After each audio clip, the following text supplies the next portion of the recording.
অমৰজ্যোতি ক্লাবৰ সৌজন্যত অনুষ্ঠিত কৰা প্ৰাইজমানি ক্ৰিকেট প্ৰতিযোগিতাৰ আজি দ্বিতীয়খন খেল চলি আছে। অমৰজ্যোতি ক্লাব মোৰাপাৰা বনাম ভাই ভাই ক্লাব বাহুবেৰ। অমৰজ্যোতি ক্লাব বাহুবেৰে পাঁচোভাৰৰ অন্তত 53 ৰান সংগ্ৰহ কৰি 53 ৰানৰ টাৰ্গেট বান্ধি দিছে ভাই ভাই ক্লাবক।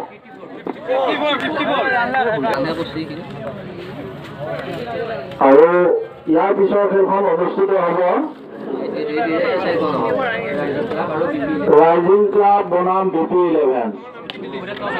ইতিমধ্যে তৈয়াৰ হৈ গৈছে ৰাইজিং ক্লাব বনাম BP11। দুয়োটা দলকে সাজু হৈ থাকিবলৈ অনুৰোধ জনোৱা হ'ল। সময়ৰ প্ৰতি লক্ষ্য ৰাখি এই খেলখন শেষ হোৱাৰ লগে লগে যেন ৰাইজিং ক্লাব অতি সোনকালে খেলপথাৰত প্ৰৱেশ কৰে। ৰাইজিং ক্লাব বনাম BP11। ইয়াৰ পিছৰ খেলখন আমি অনুষ্ঠিত কৰিম ৰাইজিং ক্লাব বনাম BP11ৰ মাজত। খুব সুন্দৰ ছয়